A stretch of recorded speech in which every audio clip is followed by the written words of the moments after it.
what they'll do when they're piglets is like underfeed them and not give them the right nutrients so they don't grow very fast. Chickens have probably cost us the most money out of all of the sanctuary animals because Wow. I hadn't done any activism at all and I was very nervous, but I was like, I will fill the place temporarily while you find an organiser if that helps. Yeah, before you know it, I was absolutely loving it. We the Free has been so supportive every step of the way. Hi, everyone. Welcome to another episode of Uncaged by Vegan FTA. I'm your host, Shivam, and today I'm joined by a very passionate activist, Ella, who is also an organizer for Activism WTF and is also co founder of an animal sanctuary, which is very interesting. Ella, welcome to the show. Hope you are doing well today. Thank you so much. Thank you for having me. Yeah. And Ella, first and foremost, just tell us a bit about your vegan journey. Yeah, so about almost 4 years ago, maybe almost five. I've lost count. Yeah, I was just watching documentaries, mainly about the environment. Actually, I went down like Cowspiracy and Seaspiracy, and watched them both back to back. And overnight, I went vegan. I was just horrified about what I had seen. It was mainly like the separation of mother and calf that hit me the most, and cheese was the thing I was most addicted to out of animal products. So I was so disgusted and said, if I can give up cheese, then I can give up everything. And yeah, went vegan overnight, and then just yeah, haven't been able to shut up about it since. Nice, nice. So, Cowspiracy and Seaspiracy, and these two documentaries, like you rightly said, were more to do with the environmental aspect of plant-based diet. And this was, you say, probably 5 years back. And when did you learn about the ethics and the animal rights angle? Well, because they did show like a few clips in there, like Cowspiracy had the separation of mother and calf, and then in Seaspiracy it had a lot about like the whaling and different bits like that. I was in floods of tears, and then spent the next like 2 weeks just solidly researching everything I can about what happens to the animals and really trying to find some sort of reason that it would be okay and ethical to continue the way I was, but there wasn't anything. So I knew that I had to go vegan from there. Hmm. So, yeah, so essentially, you connected with animals watching those movies, and then for the next 2 weeks probably you learned more about animal rights and stuff like that, right? And because Yeah. because you mentioned Cowspiracy, Seaspiracy, and probably you're already aware that the maker of Seaspiracy is not a vegan anymore. Have you heard of that? Yes, wasn't it him to do with the marshmallows or something really silly? Yes. Yeah, yeah, yeah. Mm. Yeah, really, really unfortunate and really disappointing to hear that after helping so many Hmm. people make the connection about what we're doing to sea life. Yeah, really, really Yeah. disappointing to see.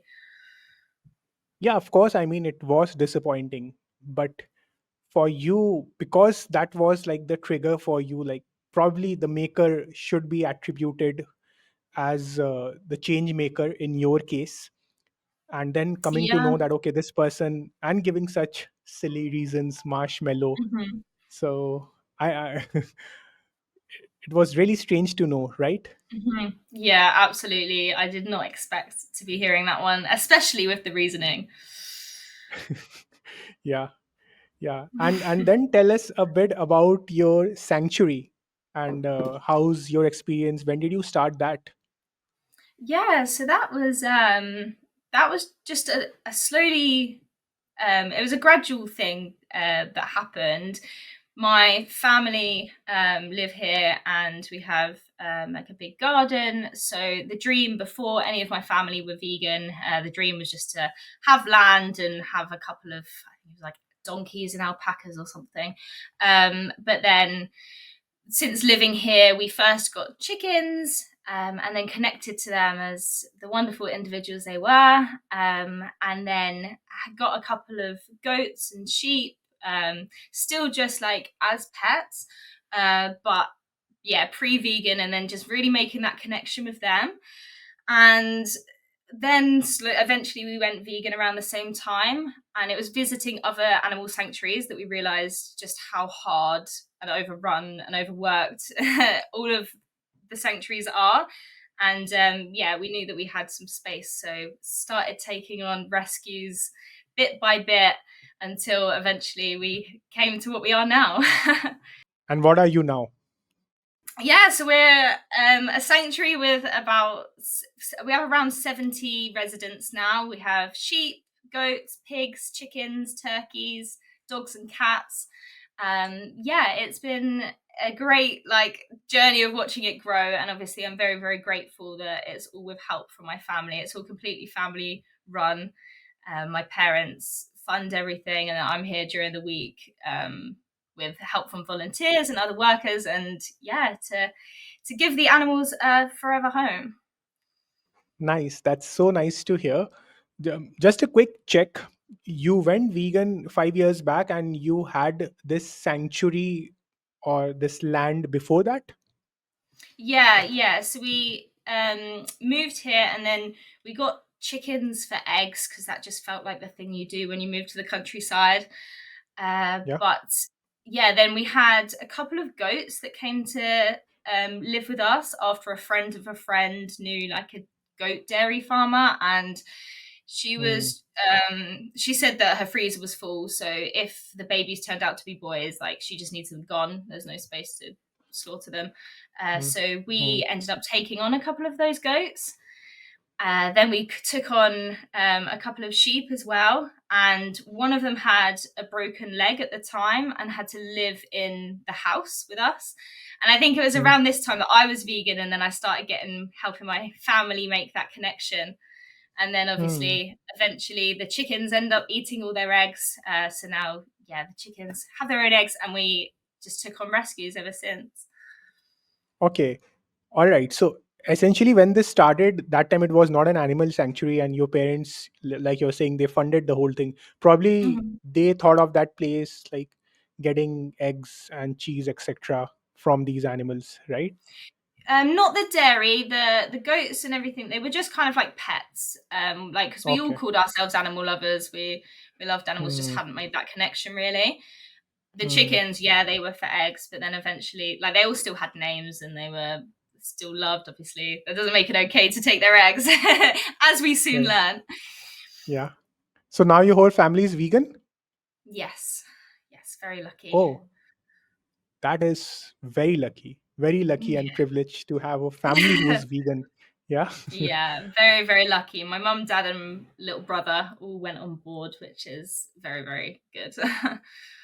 Very, very interesting. And congratulations on that, actually, because I've been talking to so many people, and one of the hardest things that a lot of people talk about, which is a common denominator with so many vegans, is to deal with their loved ones because they don't understand animal ethics. So really, really good to know that. Yeah, 100%. I've heard that from so many people. I think it is definitely harder to change the minds of the people close to us than perhaps just a stranger that we outreach on the streets. I think I was just very lucky that my family had never really seen me passionate about anything before. Like I didn't really have any hobbies or interests. They just kind of went along. And then as soon as I found out about animal rights, that was it. I was just very just very certain that I had to get everyone to change. Nice, nice. And tell us a bit about the name of the sanctuary. It has a very peculiar name. Yeah, so it's called New Beginnings. I guess because we're giving the animals like a new beginning, a new life. But also it is spelt Noo, which just really came from my mum's nickname because my mum's always been called Nikki Noo in the family, so that's kind of where it came from. Okay. Okay. So it's so how do you pronounce it? Like new New beginnings, new Beginnings, yeah, beginnings. yeah. Okay. Okay. I hope someone doesn't misread it as no beginnings.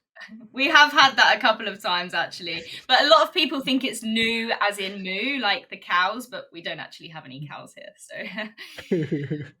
Okay. And tell us a bit about the residents. You said you have close to 70 animals there now, right?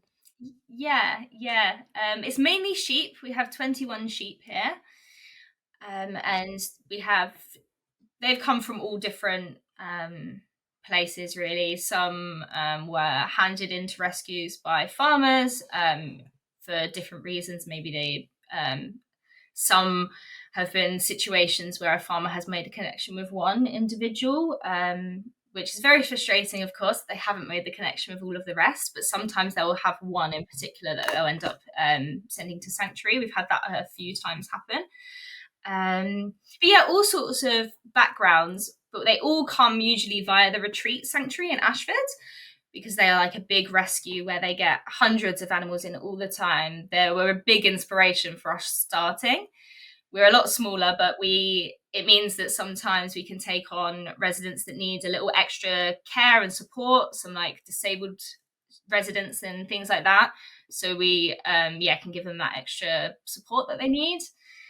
So yeah, it's the same with the turkeys and the goats. We have a couple of pigs that were from the pet industry, so they luckily haven't experienced farming, but they were part of the micro pig lie.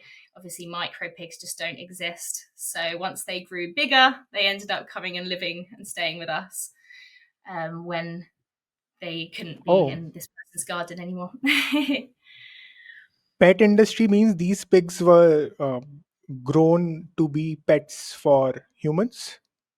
Yeah, they're smaller breed. They're Vietnamese potbellies, so they're smaller Oh, than the ones that would usually be like grown for meat.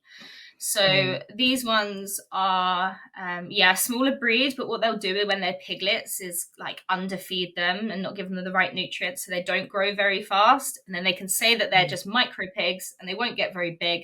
And then someone buys them, feeds them, they get bigger and bigger and bigger. It's just another lie that the pet industry puts out to mm, people. mm. The same is like how the dog breeding industry works, right? Mm-hmm. Manipulating the animals in various ways to give them a certain look, certain size, so that they could be sold more. Mm. Yeah, and they're more Very, aesthetic. yeah. And because you mentioned this, in fact, it's on my to do list. I have to make a video on it. Yeah, so in India, cows are treated as holy animals, and of course, people can't pet such a huge cow. So there was this farm where some vets and doctors they had been working on a breed of cow, which again they have manipulated through various measures, and now that specific breed of cow is the size of a dog. And what they are selling it, the whole concept that they are selling it off is that you worship cows, and now we have got a cow which can be treated as which can be kept inside your home. So Mm. that's the whole idea. So when you say that micro pigs thing, Mm. I mean, different parts of the world, the story continues in one way or the other, right? The exploitation Yeah. continues in one way or the other. Yeah, that's really Yeah, sad. I didn't know about that. strange. Yeah, that's very similar. Just instead of pigs, Mm. they are Mm-hmm. cows, and because they have that value here in India. So it's Yeah. on my list to actually respond to it, and generally a lot of people are celebrating that. Hey, now we have a cow who we can keep in our home just like our dogs, Mm-hmm. but it's not something to be celebrated. So that's the concept on which I have to make that video. I I'll get started with that. Thanks for the reminder. And also I would yeah, I mean, it's really sad, but yeah, it is what it is. Also, I would like to ask you that as an animal sanctuary owner, Mm-hmm. which is the most heartbreaking story that you have come across? Ooh. Um, we have a we have a couple of sheep called Alex and Ali who were neglected on a farm really badly when they were young, and seeing the effects it has had on their bodies and how it has affected them for the rest of their lives is really heartbreaking. So they were lucky to be rescued, and again went to the retreat sanctuary where they were given so much support. Alex wasn't able to walk at the time, and later down the line, Ali lost her ability to walk as well. Both of them are a little bit deformed. Alex has some wonky legs and a little bit of a wonky jaw, and Ali is just so tiny. She looks like a lamb, even though she is an adult. She just hasn't grown, and we have to feed her so much more than the rest of the sheep, and she just really struggles to keep that weight on. And it's just really heartbreaking to see that obviously they're gonna deal with these issues for the rest of their life just because they were treated so horrifically at the start of their life. So. Hmm. I'm so sorry to hear that, but I'm also glad that they found you. And you said that they are both rescue animals. So, like, how were they rescued? Did someone steal them from that facility, or what Mhm. was it? I'm not 100% sure actually on what went on in the rescue side of things. I'm if it's the case that I'm thinking of, I think it was a farm nearby which had basically was like horrific neglect case, and I think it even went further, like legally. Um, but I'm not actually 100% sure on the details. A lot of the time, I'm not too sure. I just just take them in and give them the help afterwards. Yeah. So, Ella, essentially, I wanted to check with you because you're also a rescuer and an animal sanctuary owner.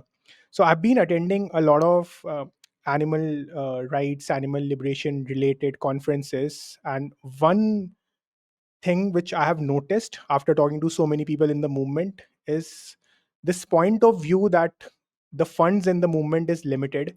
And there's this view that if we donate to an animal sanctuary, that is perhaps not the best use of the funds. Instead, we should be using the same fund for activism related work, because they, until unless we can make more and more people go vegan, the exploitation of animals is endless. And helping them by funding a sanctuary, while it definitely helps the individuals in that sanctuary, but from the movement perspective, that is a futile effort. So, as someone who is involved with both of these aspects of animal rights movement, what do you have to say about that? Yeah, I mean, I absolutely agree. I absolutely feel that, well, it's a fact that sanctuaries are a um they are absolutely needed in the way that the world is now, but they're not a solution. They are helping the problem, but they're not a solution.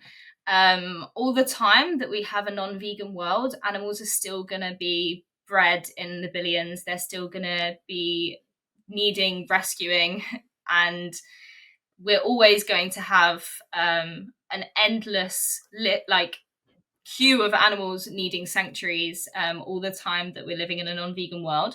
So I do always like to make clear to people that going vegan is the number one way to help animal sanctuaries, and being an Mm, activist is the second, because all the time that we can change people's minds, we can start actually helping the future animals and hoping that we can not need sanctuaries in the future. As much as they're my favorite place in the world, I don't want them to exist. mm, And I obviously, sanctuaries do need financial support. There is never enough money for the amount of animals that need saving.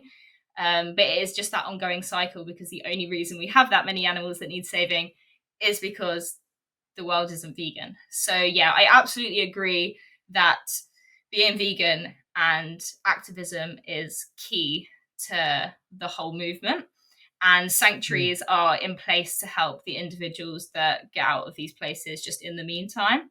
And all the mm, time that there's liberations and like lots of rescues happening on farms, there needs to be sanctuary support, because we can't have liberations without sanctuaries.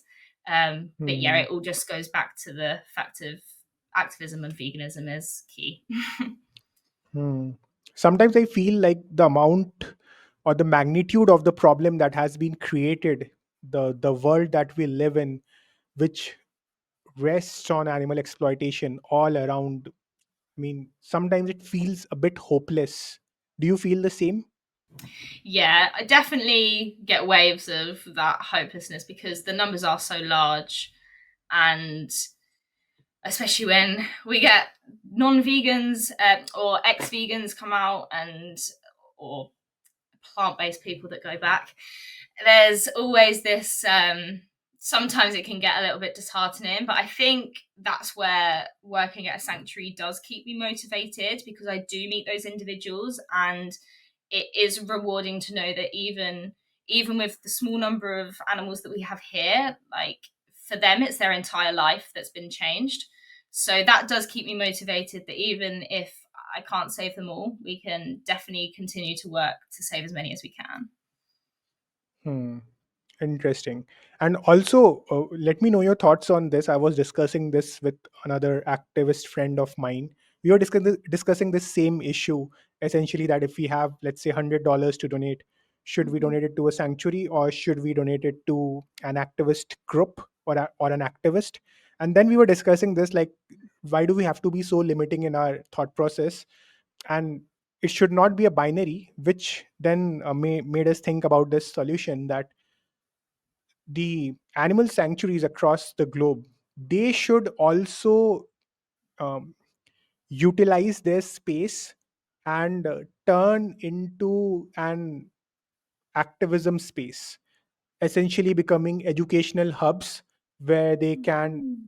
it can be in any way, right? Just recording videos of the animals, with your animals, and just saying one line about veganism and then posting it on social media. So Mhm. essentially, like, you are merging, you're doing both the things at once, while you're saving the animals and also working with the animals, creating good content, putting it out there, using your friends and companions, and um, telling their story on camera for the world to see. That is also super duper powerful. What do you think about that?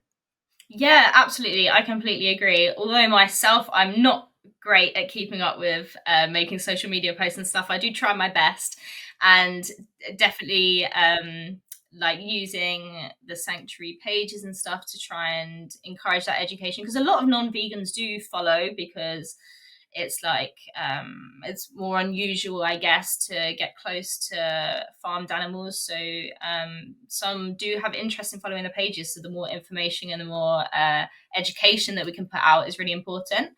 We also do use the sanctuary space a lot for activist events here. So we have three big annual events that we hold with our local We the Free group.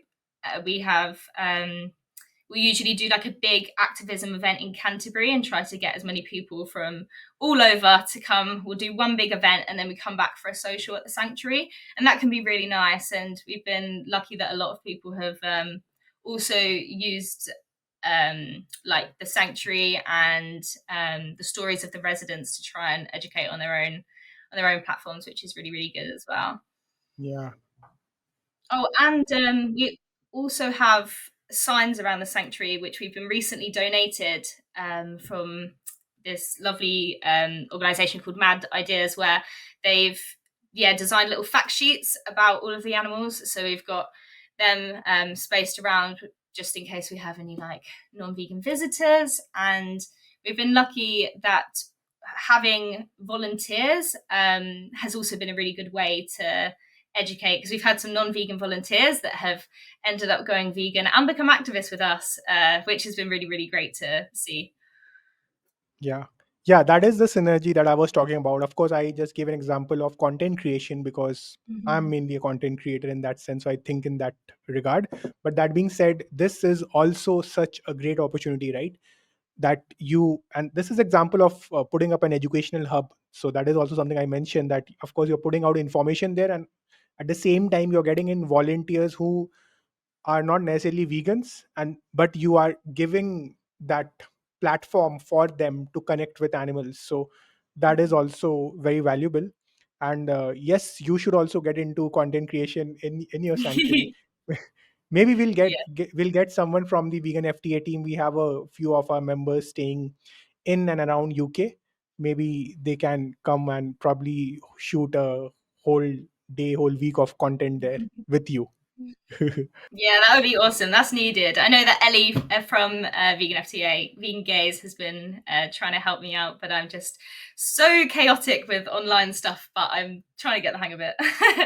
Why do rescue facilities and sanctuaries across the globe struggle so much? Yeah, there's just ongoing costs. I feel like vet costs probably hit us more than anything. The most actually being chickens that we've struggled with it with. Chickens have probably cost us the most money out of all of the sanctuary animals, because Wow.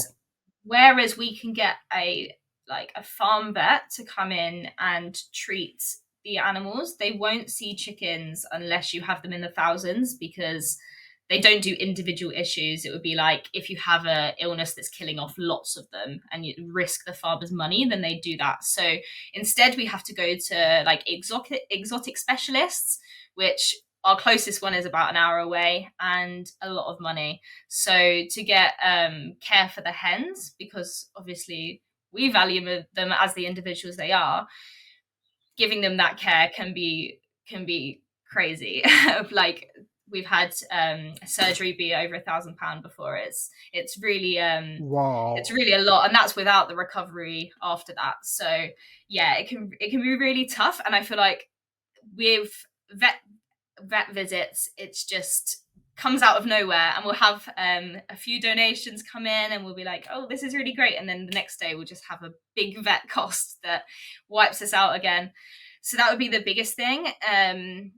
And of course, because hens in particular, we take a lot of egg laying hens who constantly are facing issues where their bodies have been bred the way they have been. So they'll get egg bound, and they'll get prolapses, and they'll get EYP, and they'll get infections, and they'll get a whole range of things just because they've been made to lay so many eggs. So yeah, things like that can be really challenging. And obviously, any farmer, if they start to slow down or seem downhill, they just kill them there and then. So it's a cost that sanctuaries have that other places that look after chickens definitely would, and other animals, of course. Hmm.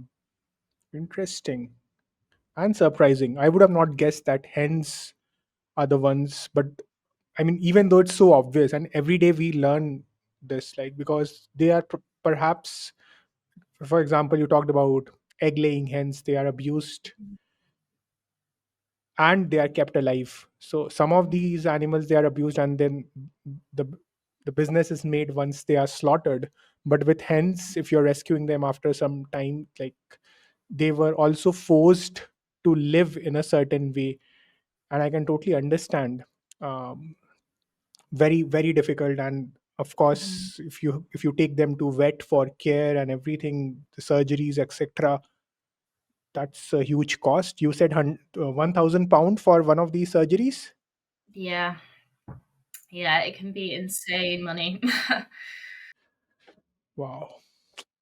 That is why everyone listening to this, all the vegans specifically, please understand that animal sanctuaries, it's we can help few individuals, but it is not even addressing the root cause in any way. So please get active as much as you can. We need people to go vegan at such a rapid pace to even come closer to eradicating this exploitation in some way, right?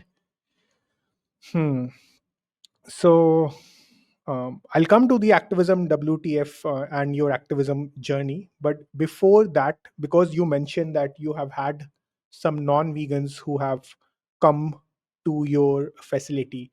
So, have you come across someone in your sanctuary who was kind to animals, mesmerized by the whole experience, and yet chooses to be an animal exploiter, that is, remains a non vegan? Yeah, it definitely happens.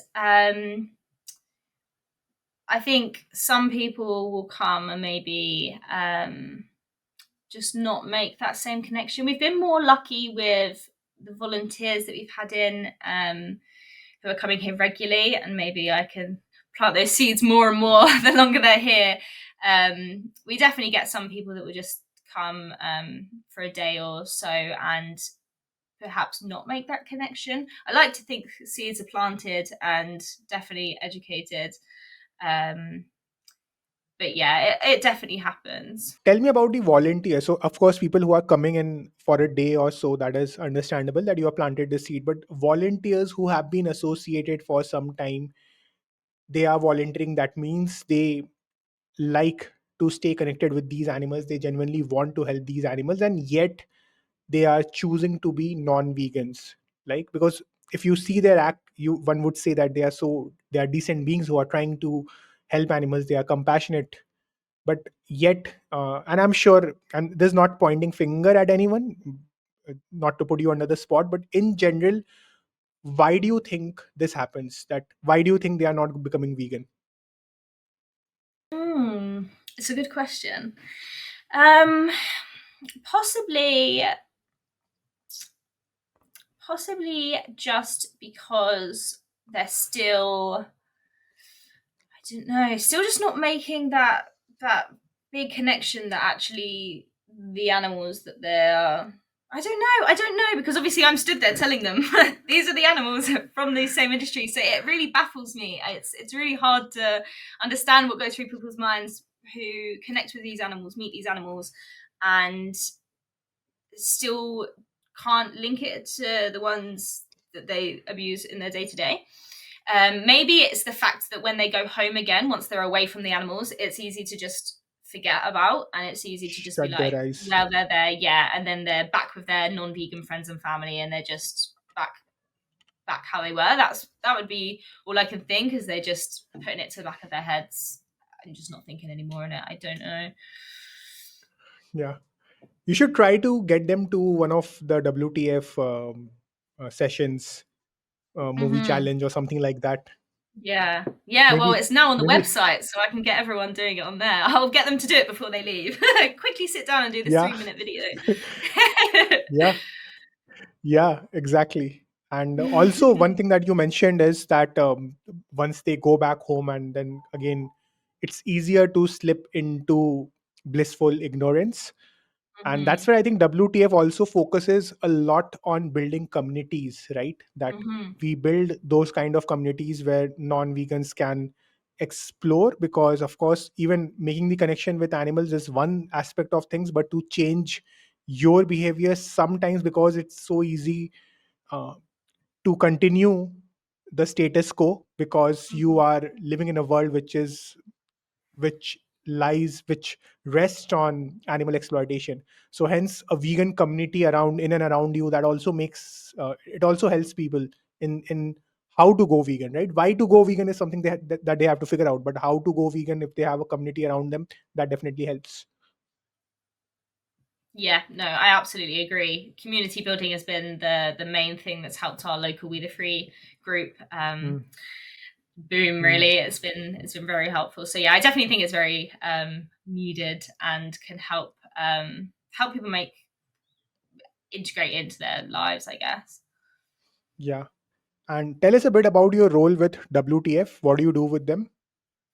Yeah, so I'm an organizer with my partner for the local Kent team, and it started off as a Canterbury group back just not long after I'd gone vegan. Really, I joined We the Free because I was trying to find activism in my area, and there wasn't any really.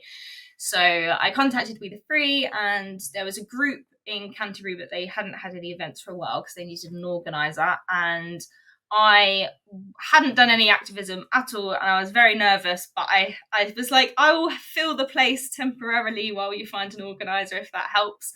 And yeah, before you know it, I was absolutely loving it. We the Free has been so supportive every step of the way. So yeah, we've been able to really keep going with our events, and now we've got such a big wonderful team, and I'm so grateful for everybody that we have in our local community. It's a really lovely family to be a part of. And how big is the team there, the one that you're working with? Yeah, I wouldn't even know numbers. I feel like because online so many people join it. I mean, like average for our events now, we have an average about 10 people, but it really changes who does it. And some of our big events will have up to like 30 people for some of our events in town, which can be really, really exciting. Nice, nice. And now are you like working with them full time, or how is it? No, so we just volunteered to run 2 events. We usually try to aim for 2 activism events every month. Sometimes Hmm? we'll do an additional social. So sometimes we'll do, I don't know, we've done a whole range of things like volunteer days at Sanctuaries or going out and we've done chalking events that can be fun. Yeah, we've done like litter picking and different things like that, because sometimes it can be really good to hold these more social events that vegans can join that are maybe a bit nervous about activism, not really sure Hmm. if it's their sort of thing, and then they can come meet the team, realize that there's roles for everybody, and we're so like welcoming to everyone, no matter how what your strengths are or how confident you are. So that has been Hmm. really, really good and helpful. Nice, nice. And then what do you do outside of your uh, activism life and sanctuary life? Um, that's pretty much me. During the week, I'm here. Yeah, I work here through the week at the sanctuary, and then on the weekends, usually my mom will be here looking after the animals, and then I go off and do activism events. Um, yeah, that's pretty much pretty much me. So that means you would classify yourself as a full time activist?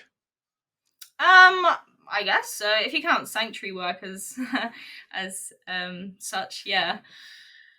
The Yeah, sanctuary is, because yeah, my full time. yeah, yeah, but you are exploring opportunities, and like we discussed earlier, you are trying to Mhm. um, get some activism done out of your sanctuary in one way or the Yeah. other. So that definitely counts. Well, then, yeah, I guess so. Cool. That's really good to know. And then how do you manage your finances and everything? Yeah, so I am in a very lucky, privileged situation. My Hmm? family, because they are so supportive, my parents have a company that makes all the money. So they have like a disability adaptation. They do like disabled bathrooms and wet rooms and things. That's their building company. And then the money from that funds the sanctuary. And then that business also gives me enough money that I can live and yeah, work. And then my Hmm. partner works for the building company, so it's all like a big circle. But yeah, Okay. it's very, very lucky and grateful for my parents and them being on board, because without them, like, none of this would be possible. Yeah. Yeah, but you, and it's good to know that you acknowledge your privilege and also that you are channelizing that to a greater cause. So that is really refreshing to know. Yeah. What is the one piece of advice that you would like to give to anyone who aspires to have their own animal sanctuary one day? And that also includes me. I would say probably just try not to take on more than you can manage, because it's a lot of work. And when there's so many animals that are in need of sanctuaries and in need of these homes, obviously we're getting constant requests to take in animals, and it's absolutely heartbreaking when you have to turn them down. So it can be really tricky when you have the physical space to just take on everyone, but then you obviously have to factor in the care that they're going to have, the feeds, the medical care, all of those costs. So, for example, while we have fields that we could physically fit sheep into, there isn't enough grass. The grass is already at a level where we have to supplement their feed. So to have more would like ruin that balance. So yeah, it can be really tricky not to just take on everyone. So I definitely say like try and be as gradual with it and just make sure that you can give everybody the level of care that they can deserve. Yeah, that would probably be my bit of advice. Yeah. Being comfortable in saying no, even though in your heart you may feel guilty. Yeah. Mm-hmm. Essentially, people will feel guilty that this animal is in need and I'm saying no to Mm-hmm. them. But Mm-hmm. what you are essentially asking is to look at the bigger picture, that it's not just about taking that animal in that moment, but you also have to think about the other animals that you have and the cost associated with it, and the amount that will be spent in care, etc. Yeah. And um, one message for all the vegans who are watching this. Ooh, um, just the usual message of please go and get active. It's so important. We have so much power in numbers, and the more of us that are in this fight, the more of us that are spreading the messages in our local areas with our people around us, the quicker we will get to animal liberation. So no matter what your strength is or how your level of confidence is, like I'm such an unconfident person, but sometimes it's so necessary to put ourselves in a little bit of uncomfortability just to be there for the animals. And yeah, please go and speak up. Yeah. All right. So thank you so much, Ella, for this conversation. And this was an eye-opening conversation. I got to learn a few things about how sanctuaries operate, and I hope you had a good time as well. Yes, thank you so much. I've loved our chat. Thank you so much, and I would love to visit your sanctuary one day. Yes, please do. Definitely Yeah. welcome. whenever I travel, whenever I plan to travel to your side of the world, I will make it a point, because I want to visit all these vegan places, but at the same time, these vegan sanctuaries. So, yeah, definitely look forward to that someday for sure. Amazing. All right. So, thank you, everyone. And thanks for all your support. And feel free to connect with us. We'll put uh, the social credentials of Ella and her sanctuary in the description of this video. And until we meet again, this is Shivam and Ella signing out. Namaste.